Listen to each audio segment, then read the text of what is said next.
Dia orang call I suruh masuk. Dia orang call I cakap no, I dah tak mahu dah. I masa tu dah start study dekat pewaja institusi pewaja Terengganu macam tu. Okay. So I belajar instrumen bukan instrumen muzik, electrical instrument. Macam mana boleh? Okay, jap. Cerita ni sangat macam you dah dapat banyak sangat pengalaman dalam banyak different things yang sangat berlainan.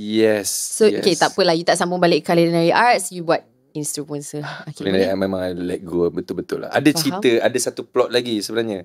Dalam I ikut girlfriend I sebenarnya. I belajar. Okay, faham. So sebab ikut girlfriend, so benda yang I macam yes or no pun I ikut juga. Sebab I tahu dia ada kat situ. Okay, faham. Dan masa sama sweet. Kita orang putus. Okay, no, just kidding. Just kidding. Apa yang serius ke ni? I tahu yang akan buat tight shot tu kan. Tengok dia punya Kita orang putus. Okay, no, just kidding. Just kidding. Dia punya power berlakon macam tu lah. I dah macam. Dan bila putus tu, I tak boleh dengar. Culinary art pun tak boleh dengar. Faham. Art pun tak boleh dengar. Faham. Apa benda art, I jadi art